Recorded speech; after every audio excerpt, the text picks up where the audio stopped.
देशभर थपिए 2370 जना कोरोना संक्रमित, 18 जनाको मृत्यु। नेपालमा कोरोना संक्रमितको संख्या 7 लाख नाग्यो। केपी ओलीको बहिर्गमन, सांसद पनि स्थापनासँगै शेरबहादुर देउवालाई प्रधानमन्त्रीमा नियुक्त गर्न परमादेश। प्रधान न्यायाधीशलाई महेश बस्नेतको चुनौती। एमालेलाई हराउने भए कांग्रेसमा प्रवेश गरेर आउनुहोस्। सडकमा केपी ओलीको प्रदर्शन, सबै फैसला मानिँदैन। सर्वोच्चले भन्यो संसद बैठक सभामुखले नै बोलाउन सक्छन्। 2/3 बहुमतमा उदाएका केपी ओलीको बिर्सना लायक 40 महिना। फैसलाको विरोध र ओलीको समर्थनमा तातेको सडक। बजेटको 3 विकल्प स्वीकार्ने, संशोधन गर्ने वा नयाँ ल्याउने। बागमती, गण्डकी र लुम्बिनीमा भोलिदेखि खोप कार्यक्रम अघि बढाइँदै। सर्वोच्चको फैसला बहुदलीय संसदीय प्रणालीको मर्म विपरीत भन्दै महासचिव पोखरेलको भनाई। धनगढीमा सर्वोच्च अदालतको फैसला विरुद्ध राके जुलुस निकालियो। केपी ओलीको समर्थकले प्रधान न्यायाधीशको पुतला जलाए। सर्वोच्चको फैसला जनता र लोकतन्त्रका पक्षमा छ भन्दै शेखर कोइरालाको भनाई। शेरबहादुर देउवाको नेतृत्वमा सरकार बनाउन लाग्ने गठबन्धनको निर्णय। विपक्षी गठबन्धनबाट अलग हुने माधव नेपालको घोषणा। शेरबहादुर देउवालाई प्रधानमन्त्री नियुक्त गर्न आदेश दिने सर्वोच्चको फैसलामा के छ त? यसबारे पुरै जानकारी। राष्ट्रपतिद्वारा राष्ट्रिय सभाको अधिवेशन अन्त्य गरियो। सर्वोच्चको फैसला गलत छ तर हामी मान्छौं भन्दै सुभाष नेम्बाङको भनाई। शेयर बजारमा 45 अङ्कको गिरावट, कारोबार रकम भने 9 अर्ब 98 करोड भयो। सर्वोच्चको फैसला ऐतिहासिक भन्दै शेरबहादुर देउवाको भनाई। सर्वोच्चको फैसलाबाट संविधानको रक्षा भएको छ भन्दै गगन थापाले भने। घनश्याम भुसाल भन्छन् सहमतिमा संयुक्त सरकार पनि बन्न सक्छ। योगेश भट्टराईले भने सर्वोच्चको फैसला स्वागतयोग्य छ। बजेटको विषयमा मुख्यमन्त्री कार्यालय अगाडि वादे समवेश हात हालहाल। एमालेको नेपाल पछि विपक्षी गठबन्धनबाट बाहिरियो। प्रधानमन्त्रीमा देउवासँगै कांग्रेस र माओवादीका 2 जना मन्त्रीलाई भोलि नै शपथ गराउने तयारी। परीक्षा धमाधम सञ्चालन गर्ने, लामो दूरीका यातायात चाहिँ नखोल्ने। यसबारे सम्पूर्ण जानकारी पनि आजकै भिडियोमा। दर्शकवृन्द नमस्कार, तपाईहरुलाई फेरि पनि स्वागत छ हाम्रो च्यानल स्मार्ट खबरमा। दैनिकी जस्तै तपाईहरुमा आजका पनि मुख्य समाचारहरू लिएर उपस्थित भइसकेका छौं। हाम्रो मेहनतको लागि तपाईहरुले यो भिडियोलाई एउटा सानो लाइक गरी सक्दो शेयर गर्न पनि नबिर्सनु होला। त्यसैगरी यदि तपाईहरुले अहिलेसम्म हाम्रो च्यानल स्मार्ट खबरलाई सब्स्क्राइब गर्नु भएको छैन भने सब्स्क्राइब गर्नु होला। साथै छेउमा रहेको बेल घण्टीमा क्लिक गरी अलमा क्लिक गर्न पनि नबिर्सनु होला। आउनुहोस् आजका मुख्य समाचारतर्फ लागौं। दर्शकवृन्द, पहिलो खबर कोरोना भाइरसका संक्रमितहरूको संख्याबाट सुरु गर्न चाहे। पछिल्लो 24 घण्टामा नेपालमा थप 2370 जनामा कोरोना भाइरस कोभिड-19 को संक्रमण पुष्टि भएको छ। 7689 पीसीआर परीक्षणमा 1690 जना र 3895 एन्टिजेन परीक्षण गर्दा 680 जना गरी 2370 जनामा कोरोना भाइरस कोभिड-19 को संक्रमण देखिएको स्वास्थ्य जनसंख्या मन्त्रालयले जनाएको छ। यस्तै पछिल्लो 24 घण्टामा कोरोना संक्रमणबाट 18 जनाको मृत्यु भएको छ भने थप 1133 जना निको भएका छन्। नेपालमा कोरोना संक्रमितको कुल संख्या 7,01,448 पुगेको छ। तीमध्ये हालसम्म 9,400 जनाको मृत्यु भएको छ भने 6,21,027 जना संक्रमण मुक्त पनि भएका छन्। मन्त्रालयका अनुसार हाल देशभर 26,712 जनाका कोरोना सक्रिय संक्रमित रहेका छन्, जसमध्ये 23,947 जना होम आइसोलेसनमा रहेका छन् भने 2,765 जना संस्थागत आइसोलेसनमा रहेका छन्। कोरोनाका बिरामी मध्ये 549 जनाको आइसियु र 163 जनाको भेन्टिलेटरमा उपचार भइरहेको छ। पछिल्लो 24 घण्टामा थपिएका कोरोना संक्रमित मध्ये 433 जना काठमाडौँ उपत्यकाका रहेका छन्, जसमा काठमाडौँ जिल्लाका 289, ललितपुरका 90, भक्तपुरका 54 जना कोरोना संक्रमित रहेका छन्। आउनुहोस् अब अर्को समाचारतर्फ लागौं। दर्शकवृन्द, सर्वोच्च अदालतले प्रतिनिधि सभा पुनः स्थापना भएसँगै शेरबहादुर देउवालाई प्रधानमन्त्री नियुक्त गर्न परमादेश दिएको छ। जेठ 7 गते मन्त्री परिषदको सिफारिसमा राष्ट्रपति विद्यादेवी भण्डारीले गरेको प्रतिनिधि सभा विघटन संविधान विपरीत रहेको भन्दै सर्वोच्चले संसद पुनः स्थापना हुने फैसला समेत सुनाइसकेको छ। प्रधान न्यायाधीश चोलेन्द्र शमशेर जबरा, न्यायाधीशहरू दिपक कुमार कार्की, मीरा खड्का, ईश्वर प्रसाद खतिवडा र आनन्दमोहन भट्टराई सम्मिलित संवैधानिक इजलासले साउन 3 गते भित्र प्रतिनिधि सभा बैठक बोलाउन समेत आदेश दिएको छ। सर्वोच्चले संसद विघटन नेपालको संविधानको धारा 76 को 5 र उपधारा 7 मा रहेको प्रावधान, संविधानले आत्मसात गरेको लोकतान्त्रिक आदर्श मूल्य मान्यता, संविधानवाद तथा संवैधानिक नैतिकता अनुकूल नदेखिको ठहर समेत गरेको छ। यसअघिको संसद विघटनको मुद्दामा सर्वोच्च अदालतले गरेको आदेशको मर्म विपरीत फेरि संसद विघटन गरिएको भन्दै फैसलामा भनिएको छ भने यस प्रकारको विघटन कार्यलाई न्यायिक मान्यता प्रदान गर्दा देशको संवैधानिक प्रणालीमा नै नकारात्मक रूपमा गम्भीर असर पर्न जाने देखिएको छ। सर्वोच्चले संविधानको धारा 76 को 5 अनुसारको प्रधानमन्त्रीमा 149 सांसदको समर्थन जुटाएका शेरबहादुर देउवालाई नियुक्त गर्न पनि आदेश दिएको छ। धारा 76 को 5 अनुसार प्रधानमन्त्री नियुक्तिका लागि संसदको संख्या नै मुख्य आधार रहेको भन्दै सर्वोच्चले देउवाले सभाले 149 संसदको हस्ताक्षर बुझाएकाले मंगलबार साँझ 5 बजेसम्म प्रधानमन्त्री नियुक्त गर्ने आदेश दिएको छ। राष्ट्रपतिले देउबाको दाबी अस्वीकार गरेर संसद विघटन गरेपछि संविधानको प्रयोग र पालनामा त्रुटि भएको भन्दै सर्वोच्चले त्यही अवस्थाबाट संविधान सम्मत तवरले प्रक्रिया अघि बढाउनु मुनासिब हुने भन्दै शेरबहादुर देउबालाई 29 गते अपराह्न 5 बजेभित्र प्रधानमन्त्री नियुक्त गर्न आदेश दिएको हो। आउनु सबरको समाचारतर्फ लागौं। दर्शकबन्धु, नेकपा एमालेका नेता महेश बस्नेतले प्रधान न्यायाधीश शैलेन्द्र शमशेर जबरालाई राजनीतिको मैदानमा आउन चुनौती दिएका छन्। संसद पुनर्स्थापना गर्ने र शेरबहादुर देउबालाई प्रधानमन्त्री नियुक्त गर्ने परमादेश दिने सर्वोच्चको फैसला विरुद्ध राष्ट्रिय युवा संघले माइतीघर मण्डलामा गरेको विरोध सभामा बस्नेतले जबरा कार्यपालिका व्यवस्थापिका र अन्य संवैधानिक निकायको अधिकार प्रयोग गर्न खोजेको समेत आरोप लगाएका छन्। संसदलाई हिप उल्लङ्घनमा कारबाही गर्न पाउँदैन भन्ने आदेश दिएर प्रधान न्यायाधीश जबराले न्यायाधीशलाई अर्को राजनीतिक संस्था बनाएको उनको आरोप रहेको छ। सर्वोच्च अदालतले आज आफूलाई कुनै पनि पार्टी घोषणा गर्न खोजेको उनले भने तपाईँ एमालेको नेता बन्नु रहर छ भने एमालेमा आउनुस्, एमालेमा रहर छ भने एमालेलाई हराउने रहर छ भने कांग्रेसमा प्रवेश गरेर आउनुस्, नयाँ दल गठन गरेर आउने कुरा त तपाईमा बाबुबाजेले नसकेको कुरा चाहिँ तपाईले सक्नुहुन्न। उनले अघि भने जबराले अहिले देउवाले प्रधानमन्त्री बनाउने र विश्वासको मत नदिएर ढाल्ने अनि 6 महिना पछाडि नयाँ रूप ग्रहण गरेर आफू प्रधानमन्त्री डिजाइनका साथ फैसला गरेको उनको आरोप रहेको छ। बस्नेतले भनेका छन्, हामी यो फैसला स्वीकार गर्दैनौं, अब मुलुक द्वन्द्वमा प्रवेश गरेको छ। शैलेन्द्र शमशेरजी, जहानिया राणा शासन सकियो, तपाईमा देशको यो जहानिया शैली अब नेपाली जनताले प्रतिकार गर्छन्। चुनावी सरकार बनाएर प्रधानमन्त्री बन्ने सपना देख्नु भएको छ भने तपाईको सपना नजनमन्दै तुहिनेछ भन्दै उनले बताएका छन्। विशेष गरी एमालेलाई हराउने भए कांग्रेस प्रवेश गरेर आउनुस् भन्दै प्रधान न्यायाधीशलाई महेश बस्नेतले चुनौती दिएका छन्। आउनु सबरको समाचारतर्फ लागौं। दर्शकबन्धु, प्रधान न्यायाधीश शैलेन्द्र शमशेर जबराको पुतला दहन गरिएको छ। प्रधानमन्त्री केपी शर्मा ओलीका समर्थकहरूले बानेश्वरमा प्रधान न्यायाधीश जबराको पुतला दहन गरेका हुन्। सर्वोच्च अदालतले संसद विघटन बदर गर्दै शेरबहादुर देउबालाई 28 घण्टाभित्र प्रधानमन्त्रीमा नियुक्त गर्न परमादेश दिएको थियो। लगत्तै नेकपा एमालेका युवा नेता महेश बस्नेतले आदेश विरुद्ध सडकमा उत्रिने नेता कार्यकर्तालाई आह्वान गरेका थिए। उनी आफै माइती घर मण्डलमा उभिएर सर्वोच्च अदालतले गैर संवैधानिक काम गरेको बताएका थिए। आदेश आए लगत्तै एमाले कार्यकर्ताले जबराको पुतला जलाउने प्रयास गरेका थिए, तर प्रहरीले रोकेको थियो। साँझ बानेश्वरमा भेला भएका कार्यकर्ताले फेरि पुतला जलाएका छन्। एमाले नेता सुभाष नेम्बाङले पार्टी अदालतको फैसला नमान्ने बताएका छन्, तर कार्यकर्ताले प्रदर्शन भने रोकेका छैनन्। त्यहाँका केही तस्बिरहरू तपाईहरूले स्क्रिनमा देखिरहनु भएको छ। आउनु सबरको समाचारतर्फ लागौं। दर्शकबन्धु, नेकपा एमालेका वरिष्ठ नेता माधव नेपालले विपक्षी गठबन्धनबाट अलग हुने घोषणा गरेका छन्। सर्वोच्च अदालतले संसद पुनर्स्थापना गर्दै शेरबहादुर देउबालाई प्रधानमन्त्री बनाउन परमादेश दिए लगत्तै विपक्षी गठबन्धनको बैठक कोटेश्वर स्थित नेता नेपालको निवास नजिकै एक संस्थाको कार्यालयमा बसेको थियो। बैठकमा एमाले वरिष्ठ नेता नेपालले आफ्नो परिस्थिति भिन्न रहेको भन्दै गठबन्धनमा नबस्ने बताएका छन्। पार्टी एकताका लागि प्रयास भइरहेको भन्दै उनले भने पार्टी एकताका लागि एक खालको सहमति भएको छ, अब त्यसलाई उहाँहरूले कुन ढंगले लागू गर्नुहुन्छ भन्ने हेर्नुपर्छ। उहाँको आशय पार्टी एकताको भएको अवस्थामा गठबन्धनमा नरहने पनि भएको एक नेताले बताएका छन्। नेपाल सभाका नेता घनश्याम भुसालले पनि अब गठबन्धनमा आफूहरू नरहने प्रश्न पारेका छन्। प्रतिनिधि सभा बचाउनुपर्छ भनेर आफूहरू विपक्षी गठबन्धनमा गएको भन्दै उनले भनेका छन्, पार्टी एकता र संसद पुनर्स्थापना पछि गठबन्धन असान्दर्भिक भइसक्यो, अब हामी विपक्षी गठबन्धनमा रहँदैनौँ भन्दै उनले बताएका छन्। प्रधानमन्त्री केपी शर्मा ओलीले संसद विघटन गर्न खोजेको भन्दै एमालेको नेपाल समूह विपक्षी गठबन्धनमा गएको थियो। एमालेको 26 सहित 149 को हस्ताक्षर पेश गर्दै देउबाले संविधानको धारा 76 को 5 अनुसार प्रधानमन्त्रीमा दाबी समेत गरेका थिए। त्यसलाई राष्ट्रपतिले अस्वीकार गरेपछि देउबा सर्वोच्च गएका छन् भने जहाँ उनले माधव नेपाल समूहका 23 संसदको साथ समेत पाएका थिए। विशेष गरी विपक्षी गठबन्धनबाट अलग हुने माधव नेपालले घोषणा गरेका छन्। आउनु सबरको समाचारतर्फ लागौं।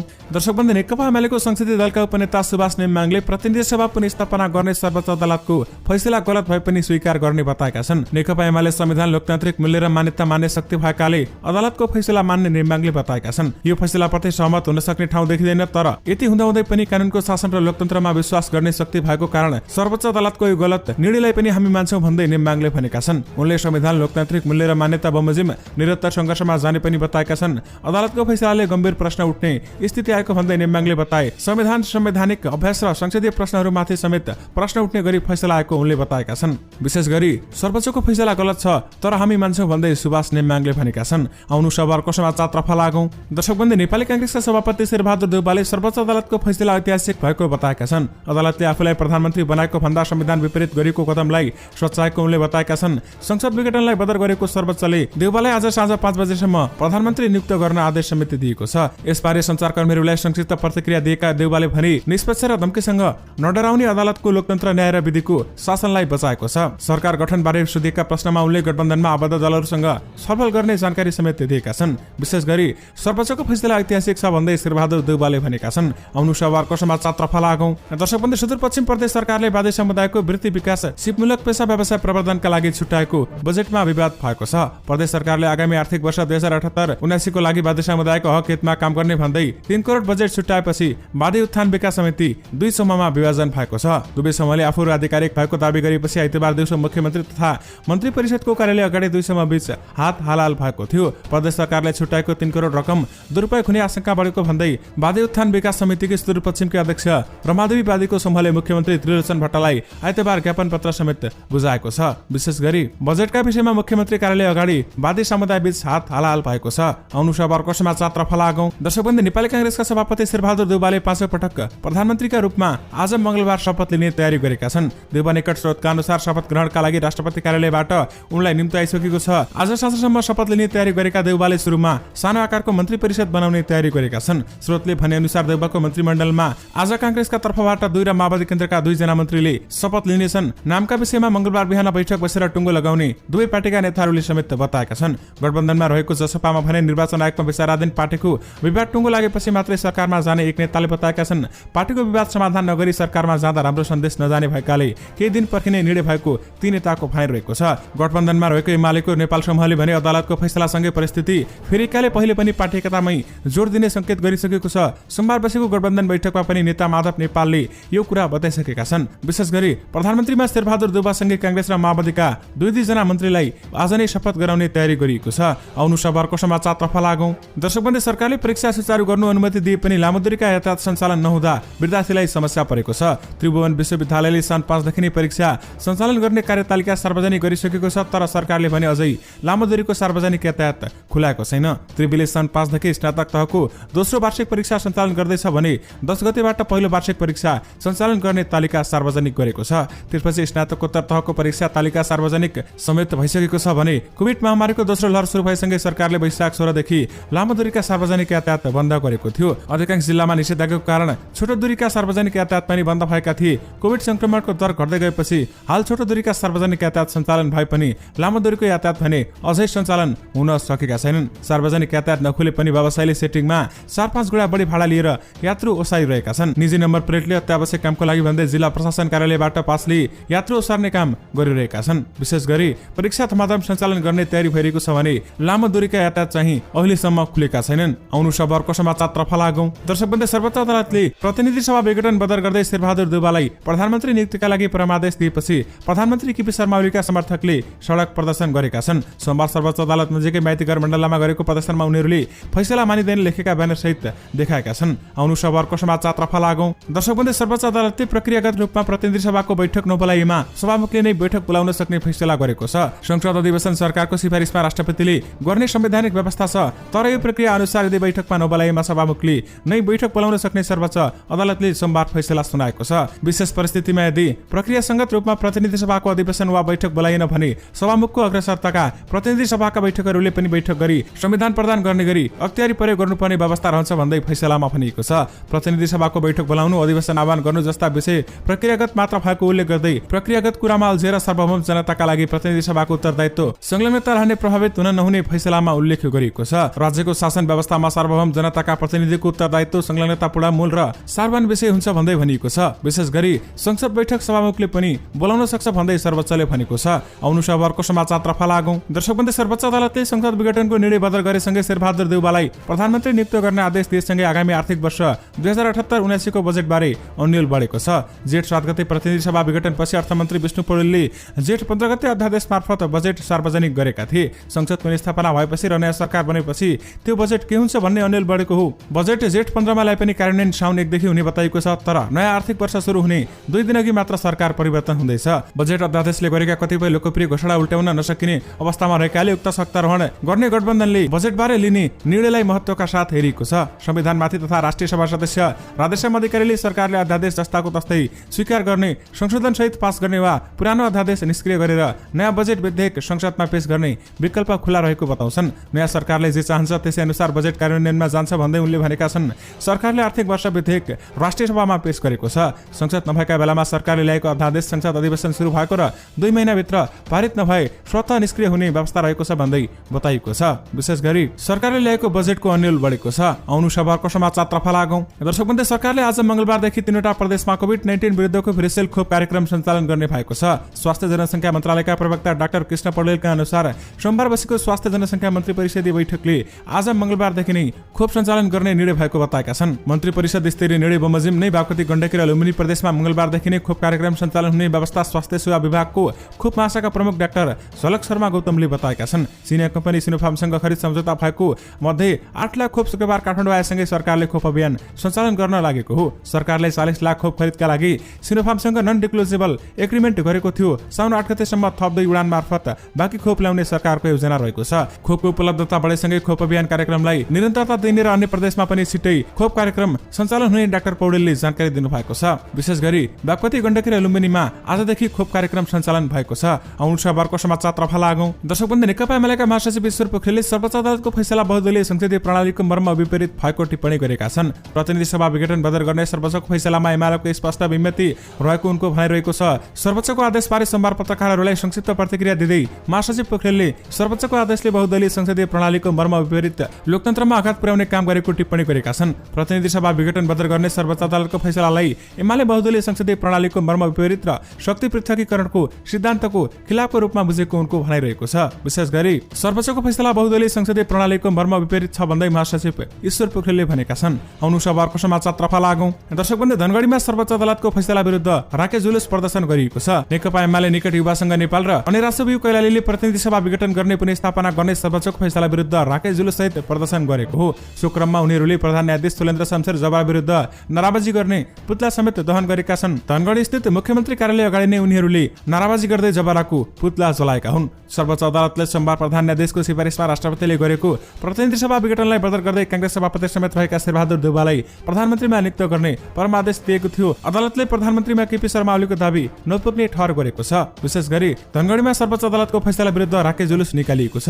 आउनु शनिबारको समाचारतर्फ लागौं। दर्शकवृन्द, नेपाली कांग्रेसका नेता डाक्टर शेखर कोइरालाले संसद पुनर्स्थापना गर्ने सर्वोच्च अदालतको फैसलाले संविधानको रक्षा गरेको बताएका छन्। उनले सर्वोच्चको फैसला जनता र लोकतन्त्रको पक्षमा ऐतिहासिक भएको प्रतिक्रिया समेत दिएका छन्। लामो रसाकसीपछि सर्वोच्च अदालतले आज जनता र लोकतन्त्रको पक्षमा ऐतिहासिक फैसला गरेको छ। उनले भनेका छन् सर्वोच्चको उक्त फैसलाले संविधानको रक्षा गरेको छ भन्दै उनले बताएका हुन्। आउनु शनिबारको समाचारतर्फ लागौं। दर्शकवृन्द, विपक्षी गठबन्धनले नेपाली कांग्रेसका सभापति शेरबहादुर देउवाको नेतृत्वमा सरकार बनाउन लाग्ने निर्णय गरेको छ। कोटेश्वरमा बसेको बैठकले सर्वोच्च अदालतको आदेश अनुसार आज नै गठबन्धन सरकार बनाउने निर्णय गरेको छ। संसद पुनर्स्थापना गरेको सर्वोच्च अदालतले आज साँझ 5 बजेसम्म शेरबहादुर देउवालाई प्रधानमन्त्री बनाउन आदेश समेत दिएको थियो। विशेष गरी शेरबहादुर देउवाको नेतृत्वमा सरकार बनाउन लाग्ने गठबन्धनले निर्णय गरेको छ। आउनु शनिबारको समाचारतर्फ लागौं। दर्शकवृन्द, नेपाली कांग्रेसका नेता गगन थापाले प्रतिनिधि सभा पुनर्स्थापना गर्ने सर्वोच्च अदालतको फैसलाले संविधानको रक्षा गरेको बताएका छन्। सामाजिक सञ्जाल फेसबुक मार्फत उनले प्रतिनिधि सभा विघटन असंवैधानिक रहेको व्याख्या गर्दै अदालतले संविधानको रक्षा गरेको प्रतिक्रिया दिएका हुन्। नेता थापाले कसैले अदालतको आदेश मान्न परे असहमत हुन सकिने तर अस्वीकार गर्न नसक्ने बताएका छन्। अदालतको आदेश मन परेन भने सहमत हुन पाइन्छ तर अस्वीकार गरिँदैन भन्दै उनले बताएका छन्। विशेष गरी सर्वोच्चको फैसलाबाट संविधानको रक्षा भएको छ भन्दै गगन थापाले भनेका छन्। आउनु शनिबारको समाचारतर्फ लागौं। दर्शकवृन्द, नेकपा एमालेका उपमहासचिव घनश्याम भुसालले सर्वोच्च अदालतको फैसलाले संसद र संविधान जोगीको बताएका छन्। सर्वोच्चले सोमबार प्रतिनिधि सभा पुनर्स्थापना गर्दै नेपाली कांग्रेसका सभापति शेरबहादुर देउवालाई प्रधानमन्त्री बनाउन परमादेश जारी गरेको थियो। पटक पटक संसद विघटन गर्नु एमालेको गल्ती थियो, अब गल्ती नदोहोर्याउने प्रतिबद्धता गर्नु छ भन्दै भुसालले भनेका छन्। संसद र संविधान रक्षा गर्नु महत्त्वपूर्ण भएकाले गम्भीर बनेर थप निर्णय गरिने उनले बताएका छन्। हाम्रो मुलुकले स्वतन्त्रता, स्वाधीनता र हाम्रो आन्दोलन जोगाउन संविधानको रक्षा जरुरी छ भन्दै भुसालले भनेका छन्। आउनु शनिबारको समाचारतर्फ लागौं। दर्शकवृन्द, नेकपा एमालेका सचिव योगेश भट्टराईले प्रतिनिधि सभा पुनर्स्थापना गर्ने सर्वोच्च अदालतको फैसला स्वागतयोग्य भएको बताएका छन्। सामाजिक सञ्जाल फेसबुक मार्फत नेता भट्टराईले सर्वोच्च अदालतको संवैधानिक इजलासले प्रतिनिधि सभा पुनर्स्थापना गर्ने गरी आदेशको सम्मान गर्ने प्रतिक्रिया समेत दिएका हुन्। उनले बदलिएको परिस्थितिमा प्रतिनिधि सभाको बाँकी कार्यकालको सुनिश्चितता सहितको एमालेको एकतालाई जोगाउन नेता नेपाल कार्यकर्तालाई स्वयंमा अपनाउन पनि आह्वान गरेका छन्। विशेष गरी सर्वोच्चको फैसला स्वागतयोग्य छ भन्दै योगेश भट्टराईले भनेका छन्। आउनु शनिबारको समाचारतर्फ लागौं। दर्शकवृन्द, केपी ओलीको समर्थनमा 5 वर्षदेखि सडक तताउने युवाहरू सोमबार आफै तमासा बन्न पुगेको देखिन्थ्यो। सर्वोच्च अदालतको फैसलाले मात्र होइन, न्यायाधीशहरूलाई विदेश दलाल करार गर्दै उनीहरूले प्रधान न्यायाधीशको पुतला समेत जलाएका थिए। आइतबार साँझ नै शान्तिनगरमा केपी शर्मा ओलीको पक्षमा शक्ति प्रदर्शन गरेका युवा संघ नेपालका कार्यकर्ता सोमबारको फैसलापछि सडक तताउन तम्तार रहेका थिए। बिहानदेखि राजधानीका मुख्य चोकमा जम्मा भएर फैसला कुरिरहेका उनीहरू 1 बजेदेखि साँझसम्म सडकमै रहेका थिए। युवा संघका नेताहरूले बताए अनुसार आइतबारदेखि नै सडक तताउने योजना बनिरहेको थियो। विशेष गरेर युवा संघ र अन्य राष्ट्रवियुका युवालाई उपत्यकामा तयारी अवस्थामा राख्ने पूर्व योजना बनाई सोमबारको प्रदर्शन गरिएको हो। कतिसम्म भने मोटरसाइकल र्यालीका नाममा टिनको फन्ड समेत अघिल्लो दिन आइसकेको थियो। सोमबार दिउँसो 1 बजेपछि सर्वोच्च अदालतको परमादेश जारी गरेको आधा घण्टामै माइतीघर मण्डलामा युवा संघको स्टेज फिट गरिएको थियो। मिनी ट्रक समेत आइसकेको थियो। 2 बज्दा नबज्दै युवा संघका नेता कार्यकर्ता भेला भएर फैसला विरुद्ध नाराबाजी समेत गरेका थिए। त्यसैगरी 2/3 बहुमत उदाएका केपी शर्मा ओलीको बिर्सन लायक 40 महिना पनि बितेको छ। आउनु सबरको समाचारतर्फ लागौं। दर्शकबन्धु, तपाईहरुमा आजको शेयर बजार सम्बन्धी पनि केही जानकारी दिन चाहे। शेयर बजारमा 45.06 अङ्कको गिरावट आएको छ। आइतबार 73 अङ्कले बढेको बजारमा सोमबार उच्च गिरावट आए पनि कारोबार रकम भने उल्लेख्य सुधार भएको छ। सोमबार शेयर कारोबार मापक निफ्टी परिसूचक घटेर 2854.98 अङ्कमा आइपुगेको छ।